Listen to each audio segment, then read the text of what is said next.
আসসালামু আলাইকুম। এটিএন বাংলার সংবাদে আপনাদের সবাইকে স্বাগত জানাচ্ছি। আমি ফিরোজ তোহা। শুরুতেই বিআরবি কেবলস সংবাদ শিরোনাম।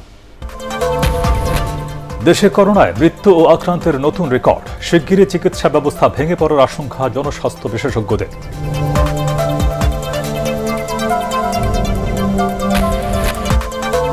আগামী সপ্তাহ থেকে সিটি কর্পোরেশনে মডার্না ও উপজেলায় সিনোফার্মের টিকা দেওয়া হবে। বয়সসীমা ৩৫ বছর।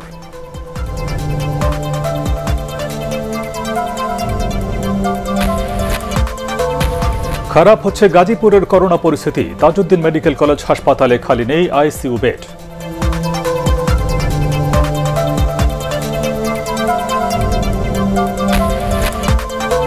আরও এক সপ্তাহ বাড়ল চলমান লকডাউন। রাজধানীর বিভিন্ন সড়কে তীব্র যানজট।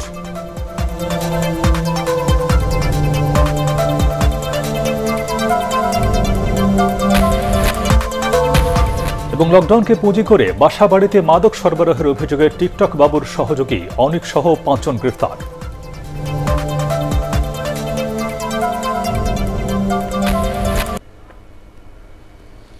শুনছিলেন বিআরবি কেবলস সংবাদ শিরোনাম। এবারে বিস্তারিত। করোনা ভাইরাসে একদিনে মৃত্যু ও আক্রান্তের নতুন রেকর্ড দেখল বাংলাদেশ। সবশেষ ২৪ ঘণ্টায় মারা গেছেন ১৬৪ জন। একদিনে সর্বোচ্চ প্রায় ১০,০০০ মানুষের দেহে করোনা শনাক্ত হয়েছে। জনস্বাস্থ্য বিশেষজ্ঞদের আশঙ্কা, এই অবস্থা চলতে থাকলে শিগগিরই চিকিৎসা ব্যবস্থা ভেঙে পড়তে পারে। আরও জানাচ্ছেন মইনুল হাসান। প্রতিদিনই ভাঙছে প্রাণঘাতী করোনায় মৃত্যু ও শনাক্তের রেকর্ড। স্বাস্থ্য অধিদপ্তরের হিসেবে গত ২৪ ঘণ্টায় করোনা ভাইরাসে দেশে রেকর্ড ১৬৪ জন মারা গেছেন। এ নিয়ে মৃতের সংখ্যা দাঁড়ালো ১৫,২২৯। সবশেষ ২৪ ঘণ্টায় ৩৪,০০০ নমুনা পরীক্ষায় সর্বোচ্চ ৯,৯৬৪ জনের মধ্যে করোনা ধরা পড়েছে। শনাক্তের হার ৩০ ছুঁই। এর মধ্যে শুধু ঢাকাতেই শনাক্ত হয় ৩,০০০-এর বেশি। একদিনে খুলনা বিভাগেই মারা গেছেন সর্বোচ্চ অর্ধশতের বেশি মানুষ। জনস্বাস্থ্য বিশেষজ্ঞরা বলছেন, সারা দেশে সংক্রমণ ছড়িয়ে পড়ায় পরিস্থিতি দিন দিন খারাপ হচ্ছে। তাদের মতে, সংক্রমণ ঠেকানো না গেলে চিকিৎসা ব্যবস্থা বড় ধরনের হুমকিতে পড়বে। আমরা যারা ভ্যাকসিনেটেড তাদের মধ্যে ধারণা যে ভ্যাকসিন দেওয়ার পরও মাস্ক পরার দরকার নেই। তাদের মধ্যে কিছু পার্সেন্টেজ কিন্তু আক্রান্ত হচ্ছে এবং তারা কিন্তু সংক্রমিত করছে। আমাদের তো হেলথ সিস্টেম অলরেডি এক্সস্টেড। এখন এই সংখ্যায় যদি রোগী বাড়তে থাকে তাহলে কিন্তু আপনি কভার করতে পারবেন না কোনোভাবে। সুতরাং আমার মনে হয় যে ১-২ মাসের এটা একটা তাণ্ডব চালাবে, তারপর আস্তে আস্তে এইটা একটা সাবনর্মাল লেভেলে বা কম লেভেলে থেকে যাবে, কিন্তু এটা পুরোপুরি আপনার নির্মূল হবে না। প্রয়োজনে লকডাউনে মাস্ক ও স্বাস্থ্যবিধি মানাতে প্রশাসন ও আইনশৃঙ্খলা বাহিনীকে আরও কঠোর হওয়ার তাগিদ দেন তিনি। মইনুল হাসান, এটিএন বাংলা, ঢাকা। আগামী সপ্তাহ থেকে দেশের সব সিটি কর্পোরেশনে মডার্না ও উপজেলায় সিনোফার্মের টিকা দেওয়া হবে বলে জানিয়েছে স্বাস্থ্য অধিদপ্তর। আর টিকা নিতে নিবন্ধনের বয়সসীমা ৪০ থেকে কমিয়ে ৩৫ বছর করা হবে। এছাড়া সুরক্ষা অ্যাপে নিবন্ধনের তালিকায় কৃষক, শ্রমিক ও বিশ্ববিদ্যালয় শিক্ষার্থীদের অগ্রাধিকার দেওয়া হবে। ২-১ দিনের মধ্যে এ ব্যাপারে বিজ্ঞপ্তি প্রকাশ করা হবে। ইমদাদুল্লাহ বাবুর রিপোর্ট। চুক্তি অনুযায়ী ভারত থেকে টিকা না পাওয়ায় প্রায় ৩ মাস দেশে বন্ধ ছিল করোনার গণটিকা কার্যক্রম। সম্প্রতি চীন ও কোভ্যাক্সের মাধ্যমে দেশে ৪৫ লাখ ডোজ করোনা টিকা এসেছে। তাই আবারও গণটিকা কর্মসূচি শুরু করতে চায় স্বাস্থ্য অধিদপ্তর। সোমবার অধিদপ্তরের মহাপরিচালক জানিয়েছেন, শিগগিরই শুরু হবে গণটিকাদান। টিকা দেওয়ার অগ্রাধিকার তালিকায় যুক্ত হবেন নতুন কয়েকটি শ্রেণী পেশার মানুষ। রেজিস্ট্রেশনটা আমাদের ৪০ পর্যন্ত ছিল, এটা ৩৫ পর্যন্ত নামিয়ে আনার একটা সিদ্ধান্ত হয়েছে। আর আগে যারা নিবন্ধন করেছেন তারা আগে টিকা পাবেন, এভাবেই আমরা ঠিক করেছি। আর এর মধ্যে যুক্ত হয়েছে বিশ্ববিদ্যালয়ের ছাত্রছাত্রীরা, তারা পাচ্ছেন। আরো কিছু প্রফেশনাল লোকজন যাদের পাওয়ার দরকার, যাদের এসেনশিয়াল সার্ভিস, সেটা আছেন। এটা একটা ডিটেলস আপনারা হয়তো বিজ্ঞপ্তি কাল পরশুর মধ্যে পেয়ে যাবেন। বর্তমানে দেশে করোনার ডেল্টা বা ভারতীয় ভ্যারিয়েন্ট সবচেয়ে বেশি সংক্রমিত হচ্ছে। এতে আক্রান্ত হচ্ছে সব বয়সী মানুষ। আক্রান্তদের অর্ধেকই গ্রামীণ জনপদের। মোর দেন 50% পেশেন্ট হচ্ছে গিয়ে ফ্রম দ্য ভিলেজ। তাহলে গ্রামের লোকেরা এই বর্ষার মৌসুমে মনে করছেন যে এই সমস্ত জ্বর, কাশি, এটা বর্ষা মৌসুমের একটা রোগ, যার ফলে ওনারা হাসপাতালে আসছেন দেরিতে, যার জন্যই আমাদের এই মৃত্যু হারটা অনেক বেশি। এজন্য সর্দি কাশি ও জ্বর দেখা দিলে সময় নষ্ট না করে করোনা পরীক্ষা করানোর আহ্বান জানিয়েছে স্বাস্থ্য অধিদপ্তর। ইমদাদুল্লাহ বাবু, এটিএন বাংলা, ঢাকা। দিন দিন খারাপ হচ্ছে গাজীপুরের করোনা পরিস্থিতি। জেলার একমাত্র শহীদ তাজউদ্দিন আহমেদ মেডিকেল কলেজ হাসপাতালে খালি নেই আইসিইউ বেড। প্রতিদিনই বাড়ছে রোগী, পরিস্থিতি সামাল দিতে হিমশিম খেতে হচ্ছে চিকিৎসকদের। আরও জানাচ্ছেন ফজলে রাব্বি, ক্যামেরায় ছিলেন Ashik M Rasel. Oxygen cylinder সাথে নিয়ে রোগীদের হাসপাতালে ছুটে আসার চিত্র এখন প্রায় নিয়মিত গাজীপুরে। জেলার তাজউদ্দিন মেডিকেল কলেজের চিত্র এটি। এর একটি অংশে কোভিড ওয়ার্ডের 40টি বেড পূর্ণ করোনা আক্রান্ত রোগীতে। ক্যামেরার সামনে বলতে রাজি না হলেও করোনার ওষুধ ও চিকিৎসা সামগ্রী কিনতে বাধ্য করা হচ্ছে রোগীদের, এমন অভিযোগ স্বজনদের। লোক বেশি হয়তো একটু চাপ তাদের, কিন্তু তাছাড়া ঠিক আছে। রেমডিসিভিরটা দিতেছে, সেটা আমাদের কিনে নেওয়া লাগতেছে, আর বাকি সব মেডিকেল থেকে দিচ্ছে। করোনার নতুন উপসর্গ বা উপসর্গ ছাড়াই প্রতিদিন রোগী আসছে এখানে। পরিস্থিতি সামাল দিতে হিমশিম খেতে হচ্ছে চিকিৎসকদের। এখানে মোটামুটি মোরাললেস ফিল আপ। এখানে আমাদের যে ক্যাপাসিটি ছিল 40টা, অলরেডি 40টা রোগী আছে। এরপর থেকে আমরা রোগী 7 তলায় দিব। এতগুলি লোকের জন্য একটা মেডিকেল কলেজ তাহলে অবশ্যই যদি বেশি পরিমাণে আক্রান্ত হয়ে যায়, বেশি পরিমাণে খারাপ রোগী আসে, তখন আমাদের সামাল দেওয়া কঠিন হয়ে যাবে। এখানকার 8টি আইসিইউ বেডের সবগুলোতেই এখন রোগী ভর্তি। জেলা সিভিল সার্জন ডক্টর খায়রুজ্জামান জানালেন, গাজীপুরের করোনা পরিস্থিতি দিন দিন খারাপ হচ্ছে। চিকিৎসা সামগ্রী এবং ওষুধের কোনো স্বল্পতা নেই বলেও দাবি করেন তিনি। পিসিআর মেশিন আমাদের বেশ কয়েকদিন ধরে আমাদের নষ্ট, 5-6 দিন ধরে আমাদের নষ্ট হয়ে আছে, কিন্তু সেইটার জন্য আমার কোনো অসুবিধা হচ্ছে না। বেশিরভাগ রোগী কিন্তু আমাদের এখানে ঢাকায় চলে যাচ্ছে। তারপরেও আমি বলবো, আগের তুলনায় আমাদের বেড অকুপেন্সি রেট কিন্তু অনেক বেশি। আমাদের এখানে 100 বেডের কোভিড হসপিটাল আছে, এখানে প্রায় 40% মতো এখানে অকুপাইড আছে। আমাদের যে আইসিইউ আছে, সেই আইসিইউ প্রায় সবগুলো বেডই এখন ফুলফিল। এখন আমাদের বেসরকারি একটা হসপিটাল আছে, সেখানে আমাদের আইসিইউ খালি আছে। জেলায় জুনের শেষ সপ্তাহে যেখানে আক্রান্তের হার ছিল 17% এখন তা বেড়ে হয়েছে 37%। প্রতিদিনই বাড়ছে এই হার। তবু সাধারণ মানুষকে লকডাউন মানাতে হিমশিম খেতে হচ্ছে আইন শৃঙ্খলা বাহিনীর সদস্যদের। গাজীপুরের একমাত্র সরকারি হাসপাতালের আইসিইউতে এই মুহূর্তে কোনো বেড খালি নেই। এখন গুরুতর শ্বাসকষ্ট নিয়ে কোনো রোগী এলে তাকে নিয়ে চরম বিপাকে পড়তে হবে চিকিৎসকদের। তার উপর জেলায় প্রতিদিনই বাড়ছে সংক্রমণের হার। তাই করোনা সংক্রমণ নিয়ন্ত্রণে রাখতে সবাইকে স্বাস্থ্যবিধি মেনে চলার পরামর্শ দিচ্ছেন চিকিৎসকরা। ফজলে রাব্বি, এটিএন বাংলা, গাজীপুর। করোনা মহামারী নিয়ন্ত্রণে চলমান লকডাউন বা বিধি নিষেধের মেয়াদ আরও 1 সপ্তাহ বাড়িয়েছে সরকার। এতে আগের সব নিষেধাজ্ঞা আগামী 14 জুলাই মধ্যরাত পর্যন্ত বাড়ানো হয়েছে। এ বিষয়ে প্রজ্ঞাপন জারি করেছে মন্ত্রিপরিষদ বিভাগ। আপেল মাহমুদের রিপোর্ট। দেশে করোনা ভাইরাসের সংক্রমণ ও মৃত্যু উদ্বেগজনকভাবে বাড়তে থাকায় 1 জুলাই থেকে শুরু হয়েছে 7 দিনের সর্বাত্মক লকডাউন। 7 জুলাই বুধবার মধ্যরাতে তা শেষ হবার কথা।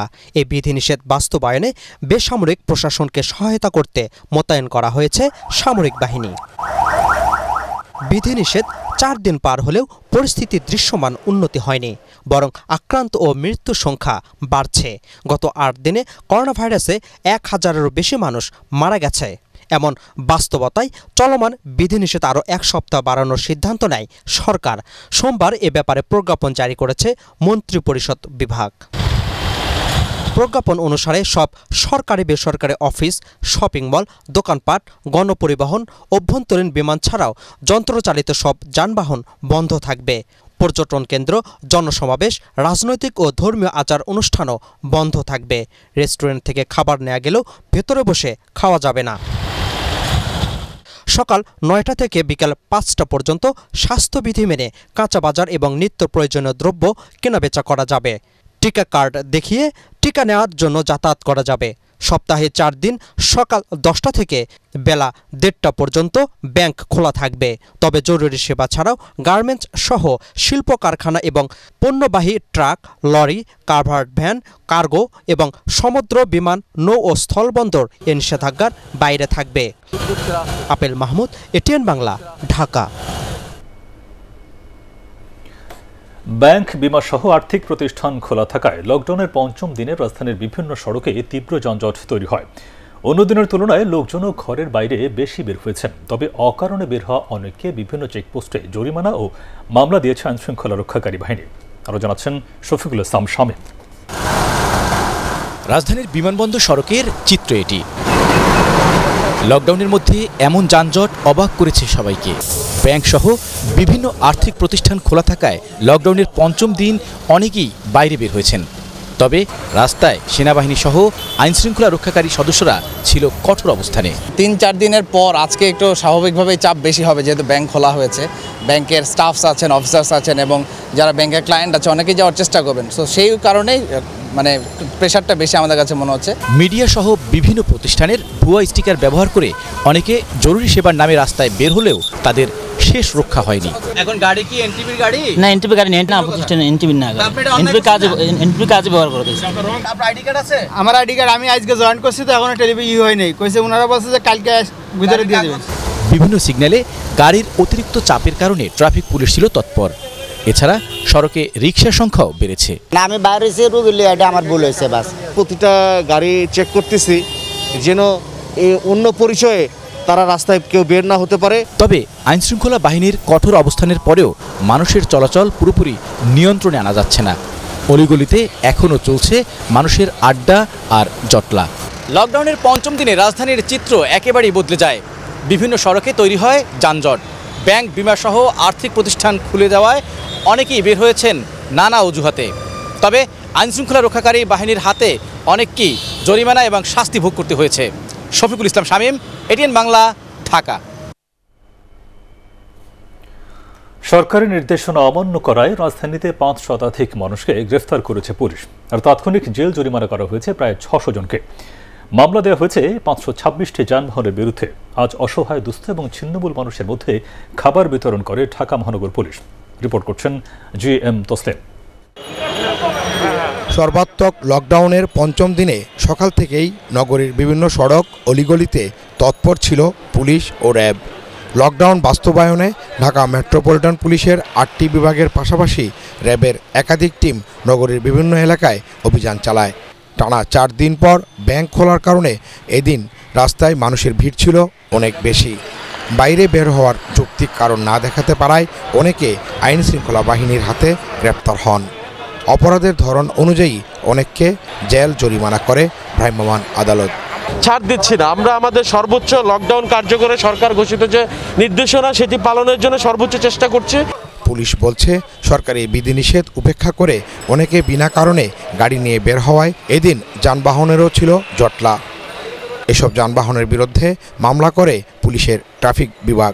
ম্যাজিস্ট্রিয়াল যে আইন আছে, আইন প্রয়োগের মাধ্যমে সবাইকে সচেতন করা যেন এই যে মহামারী বা অতিমারী যে সৃষ্টি হয়েছে এটা যেন ঢাকা শহরে ছড়িয়ে না পড়ে। নিষেধাজ্ঞা থাকার পরও অনেকে দোকানপাট, ব্যবসা প্রতিষ্ঠান খোলা রাখায় তাদের বিরুদ্ধে আইনগত ব্যবস্থা নেয় র্যাব। এছাড়াও অলিগলিতে আড্ডা দেয়ায় অনেককে সতর্ক করার পাশাপাশি জরিমানা করে র্যাবের ভ্রাম্যমাণ আদালত। আগে যে আমাদের রেগুলার টহল ছিল সেই টহলের সংখ্যা আমরা বাড়িয়েছি। আমরা মাঝে মাঝে আমার কনভয় পেট্রোলিং করছি। এদিকে লকডাউনের কারণে দিনমজুর ও খেটে খাওয়া মানুষ রয়েছে সবচেয়ে বেশি আর্থিক সংকটে। অসহায় এসব মানুষের মধ্যে খাবার বিতরণ শুরু করেছে ঢাকা মহানগর পুলিশ। নগরীর 50টি থানা এলাকায় পুলিশের পক্ষ থেকে খাবার দেওয়া হয়। একই সাথে অসহায় মানুষের পাশে দাঁড়িয়েছে বাংলাদেশ পুলিশ নারী কল্যাণ সমিতি পুনাক। লকডাউন চলাকালে এই প্রথম ব্যতিক্রমী এই উদ্যোগ নেন পুনাক সভাপতি জিসান মির্জা। GM Taslim, ATN Bangla, Dhaka. টানা 4 দিন বন্ধ থাকার পর সর্বাত্মক লকডাউনে ব্যাংক খোলার প্রথম দিনই অতিরিক্ত লেনদেন হয়েছে। সবচেয়ে বেশি ভিড় ছিল সঞ্চয়পত্রের কাউন্টারে। এজন্য কেন্দ্রীয় ব্যাংকের নির্দেশনা অনুযায়ী সব প্রস্তুতিও ছিল ব্যাংকগুলোতে। করোনা মহামারীতে স্বাস্থ্যবিধি মেনে গ্রাহকরাও প্রয়োজনীয় লেনদেন করেন। শরফুল আলমের রিপোর্ট। জুলাইয়ের প্রথম দিন ব্যাংক হলিডে, পরের 2 দিন সাপ্তাহিক ছুটি, আর সর্বাত্মক লকডাউনে এখন থেকে প্রতি রবিবার বন্ধ আর্থিক প্রতিষ্ঠান। টানা 4 দিন ছুটির কারণে সোমবার ভিড় বাড়ে ব্যাংকগুলোতে। নগদ টাকা আর সঞ্চয়পত্রের মুনাফা তোলায় গ্রাহকদের ভিড় ছিল বেশি। কিছু পারিবারিক প্রয়োজনে, নিজের কিছু জরুরি প্রয়োজনে কিছু টাকা তুলতে আসছে আর কি। সঞ্চয়পত্রে বই শেষ হয়ে গেছে, নতুন বই লাগবে, এই জন্য আমি ব্যাংকে আসছি। শেষ সম্বলটুকু যেটুকু আছে এটুকু যেটা দৈনন্দিন প্রয়োজন মেটানোর জন্য আমরা এটা নিতে আসছি। মাসের শুরুতে বেতন, বাসা ভাড়া সহ প্রয়োজনীয় নানা কারণে দরকার নগদ টাকা, আর তাই লকডাউনের মধ্যে অনেকেই ব্যাংকে ভিড় জমান। বাসায় বাজার করার জন্য টাকা পয়সা নেই, এই জন্য আসছি লকডাউনের ভিতরে টাকাটা উঠানোর জন্য। বাসায় হাজব্যান্ড অসুস্থ, তো সব মিলেই আমাদের মাসের প্রথমে যে খরচটা সেই জন্য আমরা আসছি আমাদের টাকা পয়সা নেওয়ার জন্য আসছি। লকডাউনে সকাল 10টা থেকে দুপুর 1:30টা পর্যন্ত সীমিত পরিসরে ব্যাংকিং কার্যক্রম পরিচালনায় কোনো আর্থিক প্রতিষ্ঠান চালানো হচ্ছে শিফটিং পদ্ধতিতে। 4 দিন বন্ধ করলে যারা সঞ্চয়পত্র মুনাফা নিয়ে সাধারণত চলে, সেক্ষেত্রে তাদের এই কাউন্টারগুলোতে মোটামুটি একটু ভিড় বেশি, আর অন্যান্য কাউন্টারগুলোতে মোটামুটি হালকাভাবে কাস্টমার আসতেছে যাচ্ছে। বাংলাদেশ ব্যাংকের নির্দেশনা অনুযায়ী লকডাউনে সোম থেকে বৃহস্পতি এই 4 দিন ব্যাংকিং কার্যক্রম চলবে। এর সাথে সমন্বয় করে চলছে বিমা ও শেয়ার বাজারের লেনদেন। অনলাইন ও টেলিফোনে অনেকেই পুঁজিবাজারে বিনিয়োগ করছেন বলে জানিয়েছে ব্রোকারেজ হাউসগুলো। শরফুল আলম, এটিএন বাংলা, ঢাকা। রাজধানীর ধানমন্ডিতে স্বরাষ্ট্রমন্ত্রী আসাদুজ্জামান খান কামালের বাসায় গেছেন হেফাজতে ইসলামের নেতারা। দর্শক, সেখানে আছেন আমাদের সহকর্মী ইমদাদুল্লাহ বাবু। আমরা এখন সরাসরি চলে যাচ্ছি তার কাছে। ইমদাদ, বৈঠকের ব্যাপারে কিছু জানতে পেরেছেন কি? না, বৈঠকের ব্যাপারে আসলে কি নিয়ে কথা হচ্ছে বা ভেতরে কি চলছে এটা সম্পর্কে আমরা কোনো কিছু জানতে পারিনি। আসলে ধানমন্ডির যে বাসভবন রয়েছে স্বরাষ্ট্রমন্ত্রীর, এই বাসভবনে কিন্তু 9টার দিকে হেফাজতের আমির বাবু নগরী এবং মহাসচিব জাহেদি সহ আরও মোট 4 জন এই ভবনটিতে গেছেন, স্বরাষ্ট্রমন্ত্রীর সাথে দেখা করেছেন এবং তারা এখনও কিন্তু ভেতরে অবস্থান করছেন। কিন্তু কী নিয়ে আলোচনা হচ্ছে এই সম্পর্কে কিন্তু আমরা এখন পর্যন্ত বিস্তারিত কোনো কিছু জানতে পারিনি। তবে পুলিশের ঊর্ধ্বতন কর্মকর্তা, বিশেষ করে ডিএমপির তেজগাঁর উপকমিশনার শহীদুল্লাহকে আমরা দেখেছি, তিনি ভিতরে গিয়েছেন এবং স্বরাষ্ট্রমন্ত্রীও ভিতরে আছেন। তারা কী বিষয়ে আসলে কথা বলছেন এটি এখনও পরিষ্কার নয়। তবে ধারণা করা হচ্ছে, আপনারা জানেন যে স্বাধীনতার সুবর্ণ জয়ন্তীর সময় ভারতের প্রধানমন্ত্রী নরেন্দ্র মোদী বাংলাদেশে এসেছিলেন এবং সেই সফরকে কেন্দ্র করে কিন্তু সারা দেশে হেফাজতের নেতা কর্মীরা একটি বিশৃঙ্খল পরিস্থিতি সৃষ্টির চেষ্টা করেছিল এবং সেই ঘটনার পর কিন্তু হেফাজতের অনেক নেতাকর্মীকে গ্রেপ্তার করা হয় এবং তারা এখনও কারাগারে রয়েছেন। তো এই লকডাউনের মধ্যে আসলে কি নিয়ে তারা হেফাজতের নেতাকর্মীরা নেতারা এখানে কথা বলতে এসেছেন সেটি এখনো পরিষ্কার না হলেও এটি বোঝা যাচ্ছে যে সেসব বিষয় নিয়ে হয়তো বা তারা আলোচনা করছেন। এছাড়াও সামনে কিন্তু কোরবানির ঈদ রয়েছে এবং হেফাজতের এই কোরবানির ঈদের সময় কিন্তু এই যে কওমি মাদ্রাসা যেগুলো রয়েছে, এই কওমি মাদ্রাসাগুলোতে কিন্তু চামড়া সংগ্রহের একটি বিষয় থাকে এবং হেফাজতের অধীনে যে হাটাজারি মাদ্রাসা রয়েছে, এছাড়াও বিভিন্ন কওমি যে প্রতিষ্ঠানগুলো রয়েছে, এগুলো প্রতিষ্ঠান হয়তো বা এখন বন্ধ রয়েছে লকডাউনের কারণে। সেই প্রতিষ্ঠানগুলো খুলে দেওয়ার ব্যাপারেও হয়তো বা স্বরাষ্ট্রমন্ত্রীর সাথে কথা হতে পারে। আসলে কি নিয়ে ভিতরে কথা সেটি কিন্তু এখনো রহস্য। ভিতর থেকে যদি হেফাজতের নেতাকর্মীরা না বের হন সেটি এখনো পরিষ্কারভাবে বলা সম্ভব হচ্ছে না। তো এই ছিল আমার কাছে স্বরাষ্ট্রমন্ত্রীর বাসার কাছ থেকে সবশেষ। জি ইমদাদ, আপনাকে ধন্যবাদ। লকডাউনকে পুঁজি করে বাসাবাড়িতে মাদক সরবরাহের অভিযোগে টিকটক বাবুর সহযোগী মগবাজারের চিহ্নিত সন্ত্রাসী অনিক সহ 5 জনকে হাতিরঝিল থেকে গ্রেফতার করেছে র্যাব। তাদের কাছ থেকে উদ্ধার করা হয়েছে অস্ত্র, গুলি ও মাদক। রিপোর্ট করছেন মাহমুদুর রহমান। সম্প্রতি ভারতের বেঙ্গালুরুতে বাংলাদেশি এক নারীকে বিবস্ত্র করে নির্যাতনের ঘটনা ভাইরাল হওয়ার পর নড়েচড়ে বসে আইনশৃঙ্খলা বাহিনীর সদস্যরা।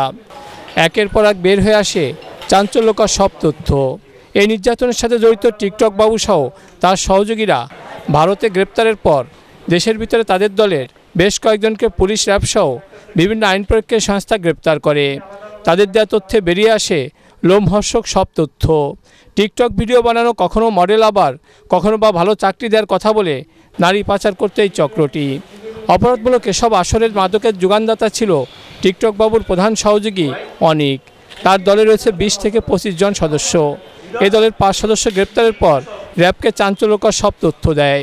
হিরো অনিক ইয়াবা ব্যবসার সাথেই জড়িত এবং সে এই সময়টাতে তার যে গ্রুপে প্রায় 20-25 জন সদস্য রয়েছে তাদের মাধ্যমে সে লকডাউন চলাকালীন সময়ে বাসায় বাসায় সে ইয়াবা সাপ্লাই করত। সংবাদ বিভাগে র্যাব আরও জানায়, মগবাজার এলাকার চিহ্নিত সন্ত্রাসী অনিকের বিরুদ্ধে রয়েছে হত্যাসহ 9 মামলা। টিকটক হৃদয় বাবুকে সে বিভিন্ন সময় মাদক সরবরাহ ও টিকটক হৃদয় বাবুকে বিভিন্ন সময় সন্ত্রাসী কায়দায় সে বিভিন্ন কার্যক্রম করাতে সে সহযোগিতা প্রদান করেছে। অনেকের নেতৃত্বে এই চক্রটি মগবাজার হাতিরঝিল এলাকায় সন্ত্রাসী চাঁদাবাজির পাশাপাশি বিভিন্ন অপরাধমূলক কর্মকাণ্ডের সাথে জড়িত। মাহমুদুর রহমান, এটিএন বাংলা, ঢাকা।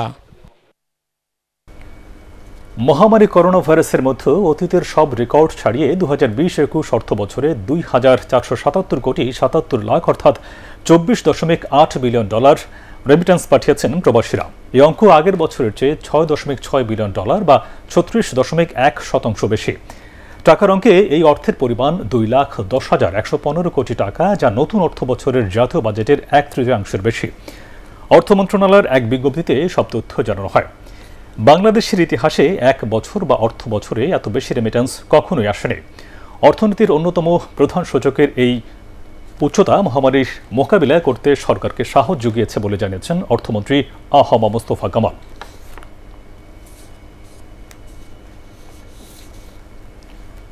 জামিন বাতিল করে বিএনপি চেয়ারপারসন বেগম খালেদা জিয়াকে আবারও কারাগারে পাঠানোর বিষয়টি বিবেচনা করা উচিত বলে মন্তব্য করেছেন তথ্য ও সম্প্রচার মন্ত্রী ডক্টর হাসান মাহমুদ। সচিবালয়ে বাংলাদেশ সেক্রেটারিয়েট রিপোর্টার্স ফোরামের নবনির্বাচিত কমিটির সাথে সাক্ষাৎকালে তিনি এই মন্তব্য করেন।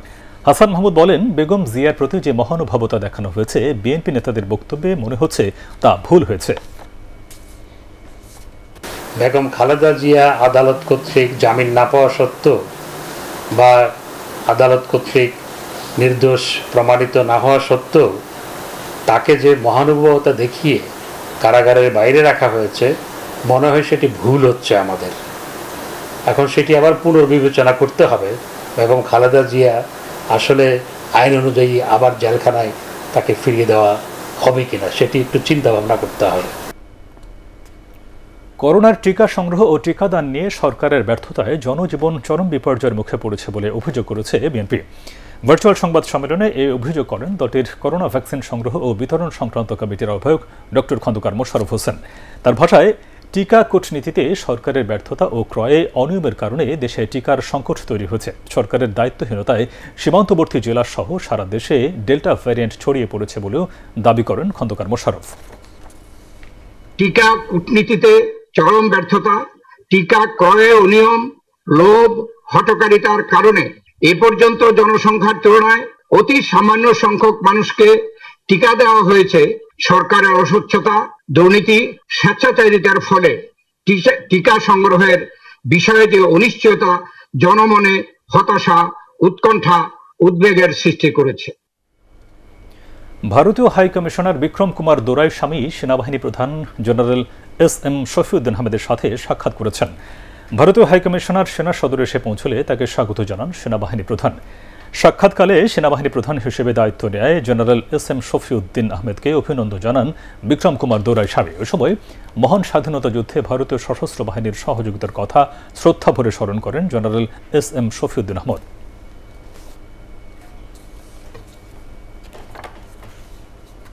জেলা, উপজেলা ও ইউনিয়ন পর্যায়ে চিকিৎসা সেবা নিশ্চিত করা না গেলে করোনা পরিস্থিতি আরও ভয়াবহ হওয়ার আশঙ্কা করছেন চিকিৎসকরা। 18 বাংলার মুক্ত মত অনুষ্ঠানে আলোচকরা বলেন, সরকার করোনার এই মহামারীতে পরিস্থিতিতে সব জায়গায় অক্সিজেন সরবরাহ নিশ্চিত করতে হবে। এতে করোনায় জীবন বাঁচিয়ে জীবিকা নিশ্চিত করার উপর জোর দেন ডিবেট ফর ডেমোক্রেসির চেয়ারম্যান হাসান আহমেদ চৌধুরী কিরণ। আরও জানাচ্ছেন শফিউল আলম সুজন। প্রতিদিনই লাফিয়ে লাফিয়ে বাড়ছে করোনা সংক্রমণ ও মৃত্যুর মিছিল। গত এক সপ্তাহ ধরে প্রতিদিন 100-র উপরে মৃত্যু হয়েছে। মহামারীর 15 মাস অতিক্রম হলেও চিকিৎসা প্রদানে হিমশিম খেতে হচ্ছে সবাইকে। করোনা প্রতিরোধে ব্যবস্থাপনা চ্যালেঞ্জ শীর্ষক মুক্তমত অনুষ্ঠানে আলোচকরা বলেন, চিকিৎসা ব্যবস্থার বিকেন্দ্রীকরণ করা না গেলে সবার স্বাস্থ্যসেবা নিশ্চিত করা সম্ভব নয়। শহরের পাশাপাশি গ্রামের চিকিৎসা ব্যবস্থার উন্নতি করতে হবে। দ্রুততম সময়ের মধ্যে টিকা ও চিকিৎসা ব্যবস্থার উন্নতি করতে না পারলে করোনা পরিস্থিতি আরও ভয়াবহ হবে বলেও জানান ডাক্তার এ.বি.এম. আব্দুল্লাহ। করোনাকে মারতে গিয়ে যেন আমরা জনগণকে একটা বিপর্যয়ের মুখে না ফেলি, জনগণকে আবার মেরে না ফেলি, এই ব্যাপারে আমার প্রশাসনকে বোধহয় একটু নজর দেওয়া উচিত। এ সময় গণস্বাস্থ্যের প্রতিষ্ঠাতা ডাক্তার জাফরুল্লাহ চৌধুরী বলেন, হাসপাতালগুলোতে পর্যাপ্ত অক্সিজেন সরবরাহ নিশ্চিত করতে হবে। একই সাথে ভেঙে পড়া স্বাস্থ্য ব্যবস্থা নিয়ে সরকারকে দ্রুত সিদ্ধান্ত নিতে হবে। প্রধানমন্ত্রী একদম একটা খাঁটি কথা বলেছেন। উনি বলেছেন, আমরা যুদ্ধে আছি, 71 সনে যুদ্ধ করে জিতেছি, এটাও একটা যুদ্ধ আছে, এই যুদ্ধে আমরা জিততে চাই। কিন্তু এই যুদ্ধে জিততে হলে মাননীয় প্রধানমন্ত্রী যুদ্ধ যেভাবে চলে সেভাবে চলতে হবে। এ সময় ডিবেট ফর ডেমোক্রেসির চেয়ারম্যান হাসান আহমেদ চৌধুরী কিরণ বলেন, লকডাউনে জীবন ও জীবিকা নিশ্চিত করার পাশাপাশি গণটিকা সবার জন্য দ্রুত কার্যকর করতে হবে। গণটিকা দিতে না পারি তাহলে কিন্তু আমাদের এই যে 80% টিকা দেওয়ার প্রতিশ্রুতি মাননীয় প্রধানমন্ত্রী ব্যক্ত করেছেন, সেই টিকা প্রদান জায়গাটাকে আমাদেরকে কিন্তু অত সুস্পষ্টভাবে অ্যাড্রেস করতে হবে। মানুষের জীবিকা নির্বাহের জন্য যারা অতি দরিদ্র রয়েছে, যারা হতদরিদ্র রয়েছে, তাদেরকে কিন্তু খাদ্য সহায়তা করতে হবে। এ সময় আলোচকরা বলেন, করোনা পরিস্থিতি নিয়ন্ত্রণে আমলা নির্ভর না হয়ে রাজনীতিবিদদের দ্রুত সিদ্ধান্ত নিতে হবে। তারা কিন্তু দিন এনে। শফিল আলম সুজন, এটিএন বাংলা, ঢাকা। আমাদের এই করোনা আল আরাফা ইসলামী ব্যাংক অর্থ সংবাদ।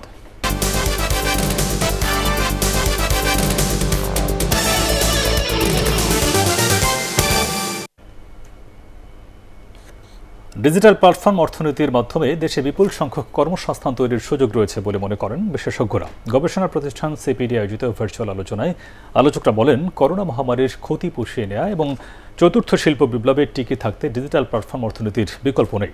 হোমাজেটসের রিপোর্ট। দেশে বর্তমানে নিবন্ধিত ই কমার্স সাইট রয়েছে 2000-এর বেশি, আর 50,000-এরও বেশি ফেসবুক ভিত্তিক ব্যবসা পরিচালিত হচ্ছে। অনলাইনে ফ্রিল্যান্সিং কাজের ক্ষেত্রে ভারতের পরেই বাংলাদেশের অবস্থান। অনলাইন ভিত্তিক শ্রমশক্তিতেও বাংলাদেশের অবস্থান দ্বিতীয়। সিপিডির ভার্চুয়াল আলোচনায় বক্তারা বলেন, এ মাধ্যমেই দেশের বিপুল সংখ্যক মানুষের কর্মসংস্থান সম্ভব। রিকভারি যদি করতে চাই এই কোভিড থেকে, যেটাকে আমরা বলছি বিল্ড ব্যাক বেটার, এই বিল্ড ব্যাক বেটারের একটা পার্ট হিসেবে কিন্তু এই ডিজিটাল প্ল্যাটফর্ম বেসড ইকোনমিটা চলে আসবে। বাংলাদেশে not in employment, not in education, not in training, সেটাও আমাদের টোটাল ওয়ার্কফোর্সের প্রায় 1/3। এদের কিন্তু একটা বড় সম্ভাবনা আছে যে বৈশ্বিক বাজার এবং আমাদের অভ্যন্তরীণ বাজারও বাড়ছে, সেখানে যদি আমরা এমপ্লয়মেন্টের সুযোগ সৃষ্টি করতে পারি। তবে ইন্টারনেট ও স্মার্টফোনের ব্যবহার বাড়লেও ডিজিটাল প্ল্যাটফর্ম অর্থনীতি বিকাশের ক্ষেত্রে বেশ কিছু চ্যালেঞ্জ রয়েছে। এগুলো কাটিয়ে উঠতে জাতীয়ভাবে পরিকল্পনা গ্রহণ, নীতিমালা তৈরি সহ বেশ কিছু সুপারিশ করেন আলোচকরা। আমাদের তরুণ প্রজন্ম যে ফ্রিল্যান্সিং করে যে রেমিটেন্সটা নিয়ে আসছে, সেই রেমিটেন্সটা নিয়ে আসার যে রাস্তা, সেই রাস্তাটা কিন্তু এখনো অনেক কঠিন। আমাদের প্রস্তুতিটা এমন ভাবে দরকার যে আমাদের যে জনশক্তি আছে, তাদের শিক্ষা, তাদের প্রশিক্ষণ, অর্থাৎ মানব সম্পদের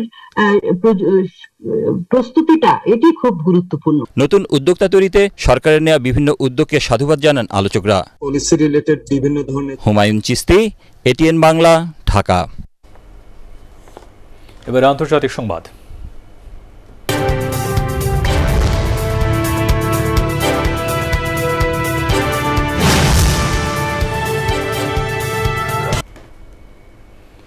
তৃণমূল কংগ্রেসে যোগ দিয়েছেন সাবেক ভারতীয় রাষ্ট্রপতি প্রণব মুখার্জির ছেলে ও কংগ্রেসের সাবেক সাংসদ অভিজিৎ মুখার্জি। কলকাতায় তৃণমূল কংগ্রেসের রাজ্য দফতরে তিনি পশ্চিমবঙ্গের ক্ষমতাসীন দলটিতে যোগ দেন। এ সময় অভিজিৎকে উত্তরীয় পরিয়ে দলে বরণ করে নেন তৃণমূল সাংসদ সুদীপ বন্দ্যোপাধ্যায়। দলে যোগ দেয় অভিজিৎকে স্বাগত জানান তৃণমূল কংগ্রেসের মহাসচিব পার্থ চট্টোপাধ্যায়। এ সময় পশ্চিমবঙ্গের উন্নয়নে মুখ্যমন্ত্রী মমতা ব্যানার্জির পাশে থেকে তার স্বপ্ন বাস্তবায়ন করার প্রতিশ্রুতি দেন অভিজিৎ মুখার্জি। এবারে পার্টেক্স খেলার খবর।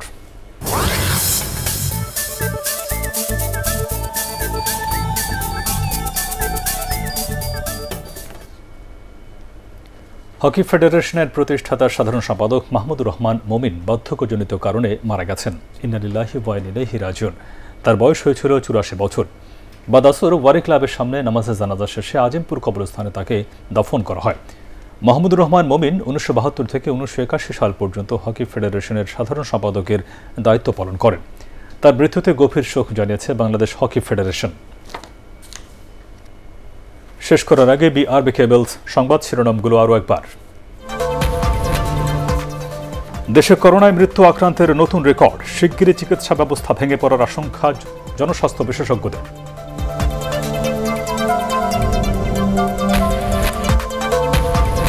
আগামী সপ্তাহ থেকে সিটি কর্পোরেশনে মডার্না ও উপজেলায় সিনোফার্মের টিকা দেওয়া হবে, বয়স সীমা 35 বছর।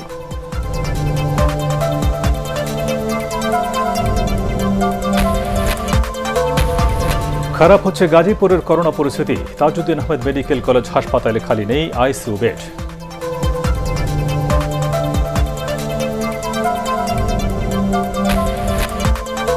আরও এক সপ্তাহ বাড়ল চলমান লকডাউন, রাজধানীর বিভিন্ন সড়কে তীব্র যানজট।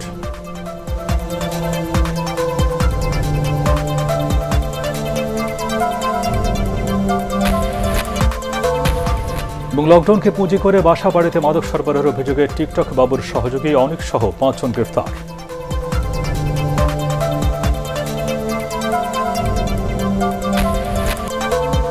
আর এই ছিল এখনকার মতো। রইল পরবর্তী সংবাদ দেখবার আমন্ত্রণ। দর্শক, করোনা ভাইরাসের সংক্রমণ থেকে নিজেকে এবং অন্যকে সুরক্ষিত রাখতে অবশ্যই মাস্ক পরুন, বারবার হাত পরিষ্কার করুন। আর এটিএন বাংলা সংবাদ ইউটিউবে দেখতে ব্রাউজ করুন, youtube/ATN Bangla News। ধন্যবাদ সবাইকে।